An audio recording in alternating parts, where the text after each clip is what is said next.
Hello दोस्तों, हमारी YouTube channel master जी study में आपका स्वागत है। जैसा कि आप लोग पढ़ रहे हैं मौर्य राजवंश। मौर्य राजवंश अब समाप्ति की ओर है। आपने कल के वीडियो में देखा मौर्यकालीन प्रशासनिक व्यवस्था। आज पढ़ेंगे मौर्यकालीन समाज धर्म।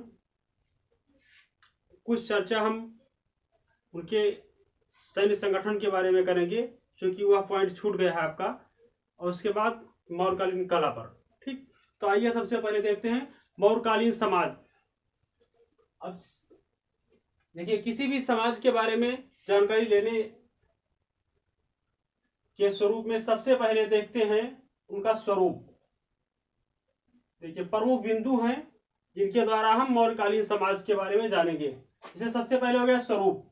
अब स्वरूप जो है वो कैसा था, इस पर चर्चा करना जरूरी हो जाता है। मौर्यकालीन समाज में किसी भी वर्ष हम किसी का भी अगर समाज के बारे में जानकारी लेना है तो सबसे पहले स्वरूप, उसके बाद वर्गीकरण, खान पान, रहन सहन, स्त्रियों की दशा, मनोरंजन के साधन, कला, धर्म, इन सब चीजों के बारे में जानकारी लेंगे, तभी पूरी तरह से उनके समाज के बारे में हमें जानकारी मिलेगी।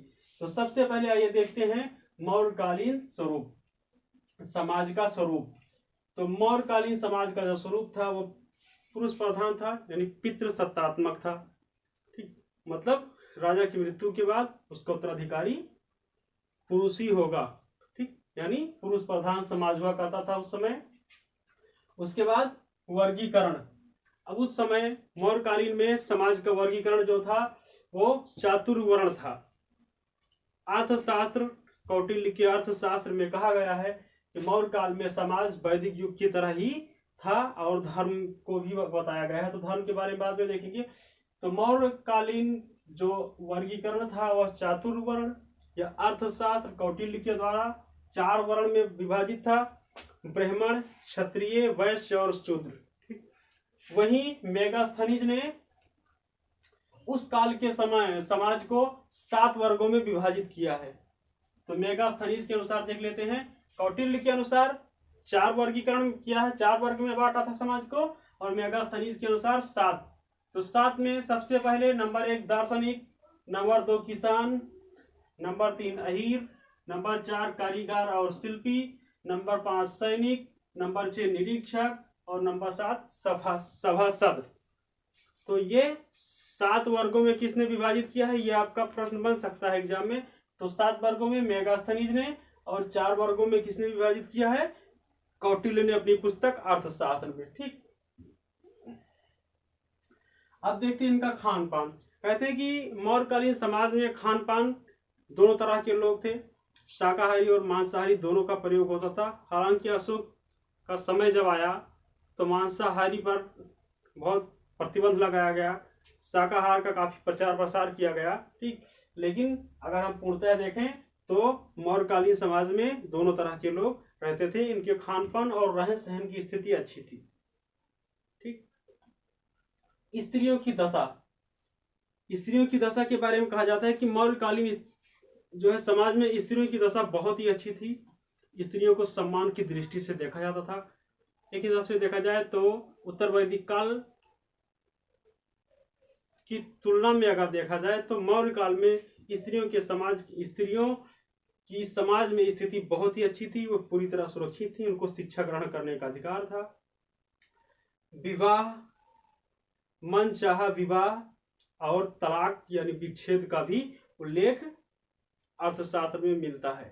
ठीक, स्त्रियों को पुनर्विवाह, विधवा होने के बाद पुनर्विवाह और नियोग की भी छूट दी जाती थी। ये इस बात की जानकारी अर्थशास्त्र में मिलती है। ठीक, तो ये हो गई स्त्रियों की जानकारी। उसके बाद मनोरंजन के साधन। मनोरंजन के साधन में कहा जाता है कि मौर्य काल में मनोरंजन के साधन जो थे, कुछ कलाकार आते थे जिनको नट बोलते थे, नट। ठीक, ये लोग आते थे और लोगों का मनोरंजन करते थे। हालांकि इन लोगों का गांव में प्रवेश वर्जित था। गांव के बाहर किसी स्थान विशेष पर रह करके और अपनी कलाकारी करते थे, लोगों का मनोरंजन किया करते थे। ठीक, कहते हैं कि इनको जो लोगों का मनोरंजन करते थे, इनको रंगोपजीवी कहा जाता था। क्या कहते थे, रंगोपजीवी। रंगोप जीवी।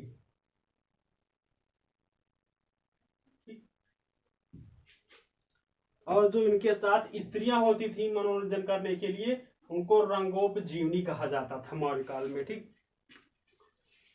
और कला,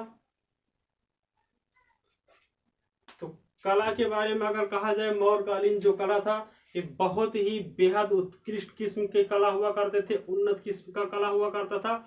क्योंकि मौर्यकालीन कला के बारे में आप जानकारी ले सकते हैं, सांची का स्तूप जो अशोक ने निर्माण करवाया था, वह लोहे का स्तूप आज भी पूरी तरह से जिस तरह उस समय बनाया गया था वैसा ही है। उसमें जंग नहीं लगा है, यानी देहाती भाषा में बोलते हो मूर्छा नहीं लगा है वही। ठीक है। हमें उस स्तूप को देखने का सौभाग्य प्राप्त हुआ। मैं दिल्ली में गया था, जो इस समय कुतुब मीनार के पास लगा हुआ है वो स्तूप, तो आज भी वो वैसे का वैसे लगा हुआ है। जिस पर सिंहासन है ना, जो आप लोग देखते हैं सत्यमेव जयते लिखा रहता है, जो भारतीय वो है, सिक्के पर भी रहता है। ठीक। तो वह स्तूप मौर्यकालीन कला का उत्कृष्ट नमूना है। लगभग 2500 वर्ष पूरे हो चुके हैं, लेकिन वैसे का वैसा बना हुआ है। उसके बाद में चंद्रगुप्त का महल भी, जिसके अवशेष मिले हैं पटना के पास, वह भी कला का एक बेहद विचित्र नमूना माना जा सकता है। क्योंकि एक विदेशी यात्री ने तो कहा था कि ऐसा महल चंद्रगुप्त का बना हुआ है कि पृथ्वी के वासियों द्वारा यह असंभव है, इसको बनाने के लिए जरूर देवदूत आए होंगे। तो ये थी मौर्यकालीन कला। ठीक।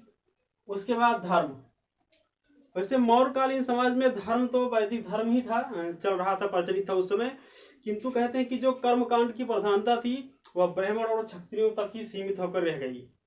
ठीक।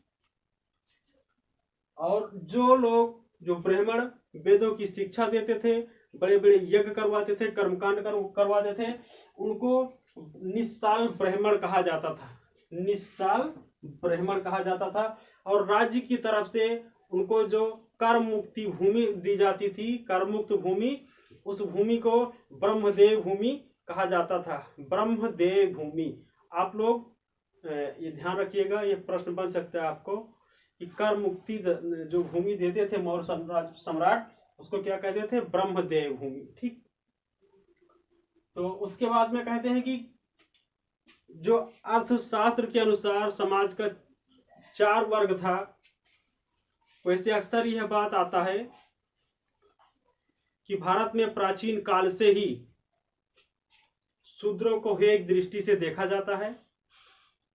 हालांकि इस बात के साक्ष्य नहीं मिलते हैं कि शूद्रों को हे दृष्टि से देखा जाता है, क्योंकि अर्थशास्त्र में चाणक्य ने दर्शाया है, वर्णन किया है कि शूद्रों को सेना में शामिल होने का अधिकार था, वो संपत्ति रख सकते थे और बेच सकते थे।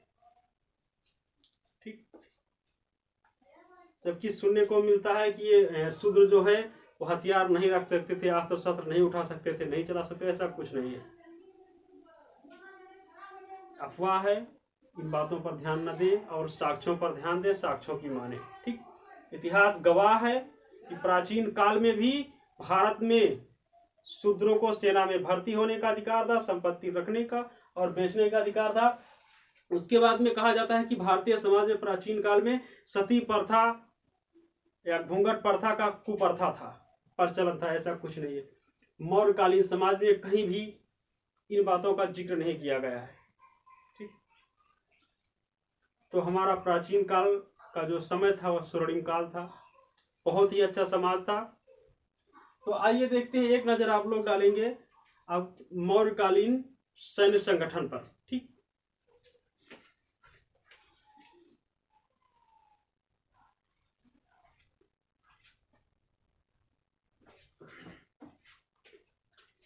तो आइए देखते हैं मौर्यकालीन सैन्य संगठन। ठीक।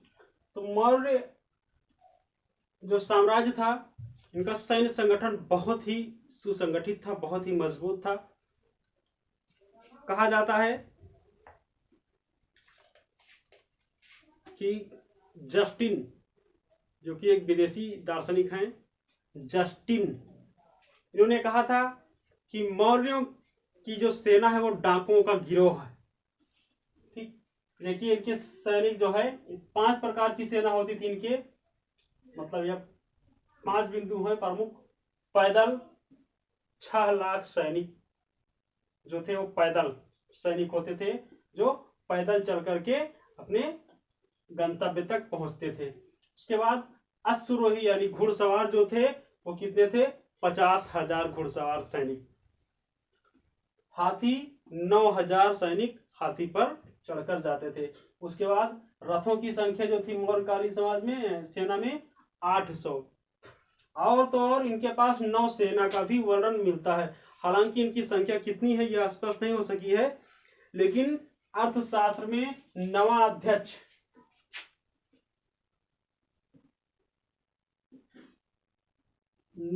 शब्द से यह अनुमान लगाया गया है कि मौर्य सम्राटों के पास नौसेना भी हुआ करती थी। ठीक, तो इतना सुसंगठित, इतना मजबूत सैन्य संगठन भारतीय इतिहास में मौर्य काल से पहले किसी के भी पास देखने को नहीं मिलता है।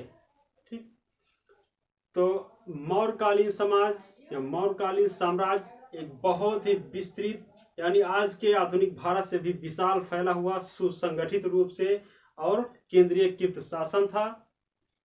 मौर्य काल से आपके एग्जाम में बहुत सारे प्रश्न बनेंगे, तो इसलिए इन बिंदुओं को आप लोग ध्यान से पढ़िए और उनके नोट्स बना लीजिएगा। हमसे जुड़ने के लिए आपका बहुत बहुत धन्यवाद। जुड़े रहिए हमसे और अगले वीडियो में फिर मिलते हैं। नमस्कार।